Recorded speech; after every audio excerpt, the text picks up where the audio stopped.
You're sitting alone at night staring at your phone. She's not replying. You keep checking the screen, convincing yourself she's just busy. But deep down, you know she saw it. She's choosing not to respond. And still, you wait, as if her message will determine whether your day ends in peace or collapse. That's what most men call love. But Albert Camus would call it self-destruction. Because this isn't about affection, this is about meaning. You've built your entire emotional universe around the idea that being loved by her gives your life value. And that's where it starts, the slow erosion of a man's soul in the name of connection. Camus once said that life itself is absurd, that we crave purpose in a universe that doesn't owe us any. But when you make a woman your purpose, you're not finding meaning. You're outsourcing it. You're handing your existence to someone who was never meant to carry it. You think she's the light at the end of the tunnel, but she's just a mirror reflecting your emptiness back at you. You don't love her. You love the idea of being enough in her eyes. That's not love, that's worship. And worship always ends in humiliation. I've seen men collapse under the weight of this illusion. They start confident, grounded, funny. Then they meet someone who activates their loneliness, and suddenly their entire identity becomes performance. They start bending, filtering, editing themselves to remain desirable. They call it compromise. But it's decay. Camus would say, this is the man's greatest tragedy, the refusal to face the void. Instead of building meaning from within, he chases validation from someone else's gaze. He turns love into a religion, and she becomes God. And every unanswered text, every cold silence, every night she pulls away becomes a form of divine punishment. You start confessing instead of conversing, apologizing instead of asserting, begging instead of being. Here's the truth no one tells men. When you seek love to fix you, you destroy yourself. Because the moment you make someone else responsible for your sense of peace, you've given them absolute power over you. You've become the beggar of your own emotions. And she can feel it. She might not say it out loud, but she senses it. That energy of need, that silent plea behind every text, every favor, every compliment. And it changes everything. The more you try to hold her, the more she pulls away. The more you prove your love, the less she feels it. Because what women are drawn to is freedom, not desperation. And what you're offering isn't love, it's emotional dependency wrapped in romance. Camus would call it absurdity at its purest, a man trying to extract eternal meaning from something as unstable as human affection. You ever notice how quiet it gets after she loses interest? The texts slow down, the laughter fades, and suddenly you're sitting in silence wondering what you did wrong. You replay conversations in your head, searching for the moment it shifted. The joke that didn't land, the message you shouldn't have sent. That's how dependence feels, like detective work for a crime you didn't commit. Camus said the world doesn't owe you meaning, but men twist that truth into relationships. They start believing that love will explain them, justify them, give them direction. And when it fades, they feel like the world betrayed them. But the truth is brutal. It wasn't betrayal, it was exposure. You just realized she was never your meaning. She was your distraction from the lack of it. When men seek love from women, they aren't really chasing affection. They're running from themselves. They're terrified of that silent confrontation with who they really are, when no one's validating them. That's the moment Camus called the absurd. When the noise fades and you realize there's no grand design, no divine script. Only you, your breath, your thoughts, your choices. Most men can't face that, so they chase relationships like morphine, not to heal, but to numb. They romanticize the idea of being saved by love, when what they really need is to be resurrected by solitude. And the irony? The more you chase love to fill the void, the deeper the void becomes. You become addicted to emotional crumbs, her approval, her smile, her attention. And like any addiction, the high gets shorter, the crash gets longer. You start performing for her, laughing when you don't feel like it, agreeing when you don't believe it, apologizing when you did nothing wrong. That's not connection, that's self-erasure. Camus would have looked at that man and said, he has surrendered his revolt. Because the revolt, the only noble act according to Camus, is to face life's meaning. But the moment you start using love as anesthesia, you've stopped living freely. You're no longer a man, you're a hostage. I've seen it 1,000 times. He starts strong, he's got goals, a mission, a rhythm. Then he meets her. And suddenly, every plan revolves around her presence. If she's happy, he's happy. If she's distant, he's drowning. She becomes his emotional thermostat. That's not romance. That's dependence disguised as devotion. And here's the tragic part. She can feel it too. Every time he abandons his purpose to prioritize her mood, she loses attraction. Not because she's cruel, but because something primal in women rejects worship. They're drawn to men who stand rooted in themselves, men who can love deeply without collapsing. But the man seeking love to survive has no roots left. He's built his identity on borrowed soil. Camus would say that's the essence of absurd love, expecting permanence in a world built on change. You keep begging for forever in a universe that only deals in moments. And when the moment passes, you blame her, or love, or life itself. But what you should really blame is the illusion, the belief that another human could complete what only consciousness can. You ever notice how men start disappearing once they fall in love? Not physically, they're still there, but the fire in their eyes goes out. The curiosity, the hunger, the creative drive, it all starts to dim.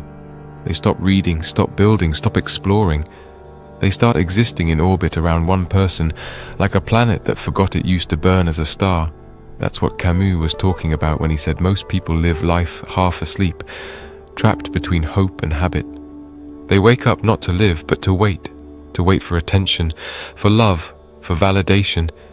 It's a quiet kind of death that feels like devotion. He'd say love becomes destructive when it turns into a transaction. If she loves me, I'll feel whole. If she leaves, I'll collapse.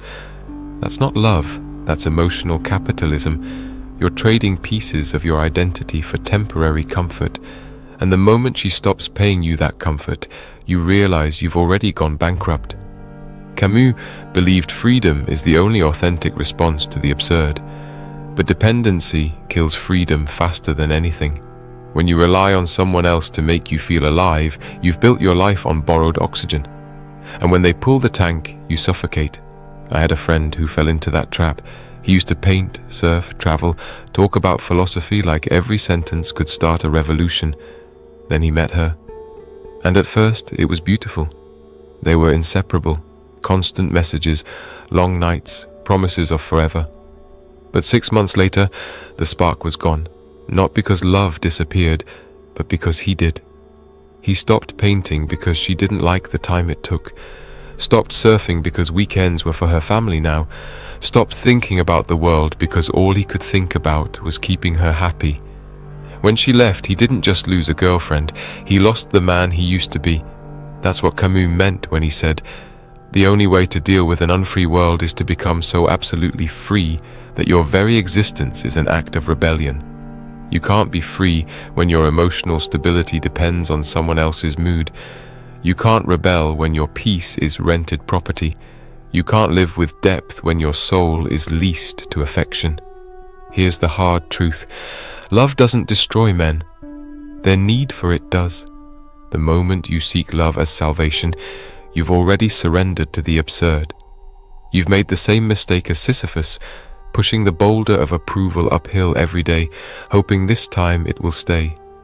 But it never does, because meaning can't come from outside, and any love that replaces self-awareness with dependency is just another way to die before you're dead. But here's where Camus was different. He didn't say to give up on love. He said to wake up inside it, to love without illusions, to see the person clearly, not as your savior, not as your purpose, but as another human walking through the same absurdity you are. Because when you stop seeking love as validation, you start giving it as expression, and that's where freedom lives. You ever ask yourself what it actually means to love someone freely? Not to need them, not to chase them, not to depend on them, but to simply love them without losing yourself? Camus called that lucidity, the ability to see love clearly without the fog of fantasy or fear. Most men never reach that stage because they mistake attachment for depth. They think the more they suffer for a woman, the more real their love must be. But that's not passion, that's pain with a costume on. Lucid love doesn't demand your identity as payment. It doesn't make you smaller.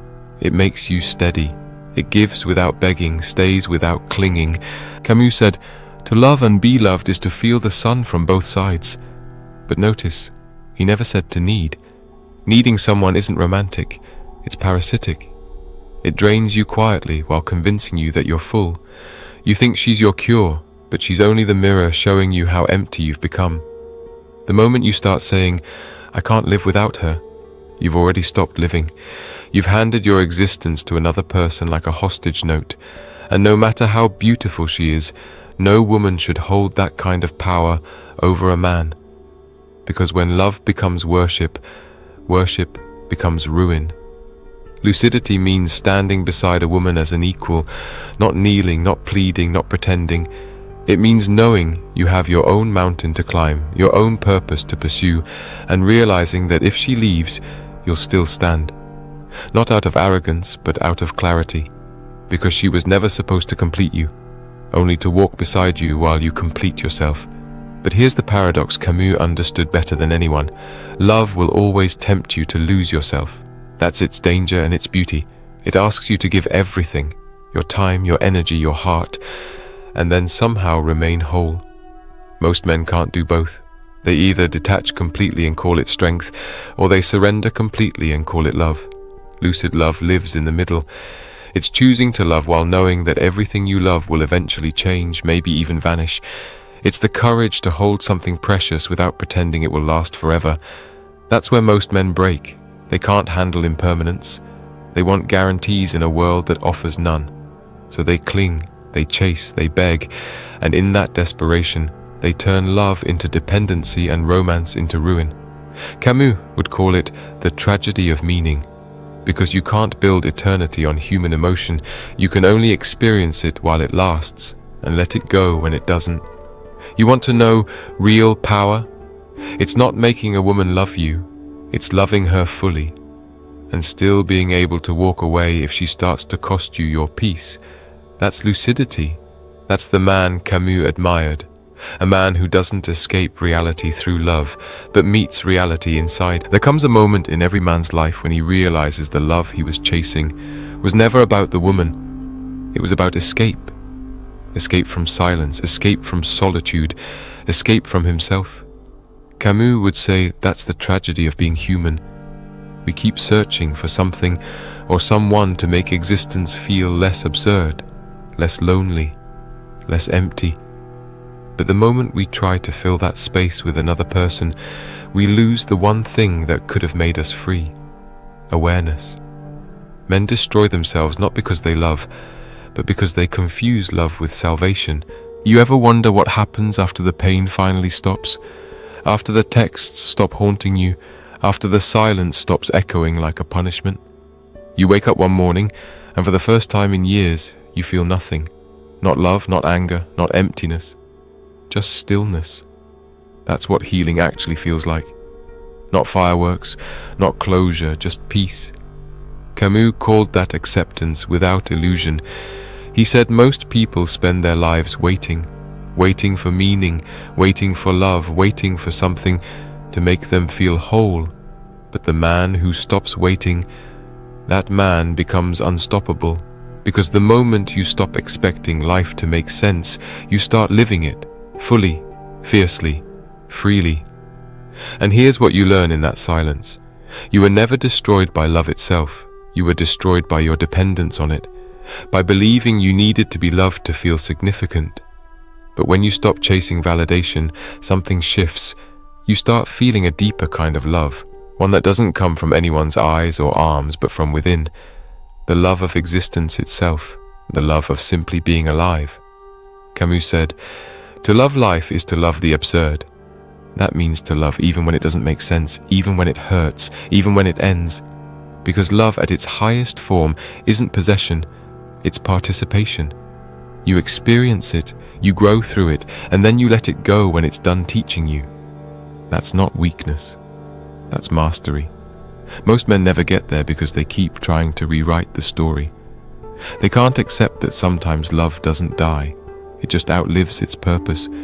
It existed to wake you up, to show you the parts of yourself that still needed work, to show you what peace costs and what it's worth. And once that lesson is learned, it's not failure to walk away. It's freedom. I've watched men rise from the ashes of love stronger than they ever were before. Not bitter, not numb, but aware. They stopped trying to fix women and started fixing their discipline. They stopped begging for connection and started building their purpose. They stopped chasing excitement and started craving peace. And that's when life begins to mirror them. They attract calmer energy, deeper bonds, fewer games, because peace recognizes itself. You see, the tragedy isn't that men love women. It's that they forget to love themselves in the process. They think the reward for being good, kind, loyal, or romantic is reciprocation. But life doesn't promise that. Camus knew that. He said the universe is indifferent. It doesn't reward purity or punish devotion. It simply is. So the only thing you can control is your response. And the most powerful response a man can ever give is to keep his dignity intact no matter who walks away. You become untouchable when you realize peace doesn't come from being loved. It comes from being whole. When you stop negotiating your worth, when you stop proving yourself, when you finally understand that love should never cost you your identity, that's when the destruction ends. That's when the absurd turns into art. Camus believed life itself was art, something to be lived beautifully, not perfectly. So stop searching for perfect love. Start living beautifully. Fill your days with creation, curiosity, and truth. Build something. Learn something. Be alone until alone feels sacred again. Because when solitude stops feeling like punishment, no one can ever use it against you. And one day, without effort, you'll meet someone who doesn't confuse peace with boredom, someone who sees your calm not as distance but as depth. And when that happens, you'll finally know what Camus meant when he said, "Don't walk behind me, I may not lead. Don't walk in front of me, I may not follow. Just walk beside me and be my friend." That's love without ownership. That's affection without addiction. That's what it means to love without being destroyed. So stop chasing, stop proving, stop begging the world to notice your heart. Live, create, breathe, and let love find you where you already stand, strong, silent, and free, because the man who no longer seeks love as his meaning has finally found something far greater, himself. If this hit you deeply, share it. Let other men hear what you just heard. Subscribe, leave your thoughts, and remember this. Love isn't supposed to save you. It's supposed to meet you after you've saved yourself.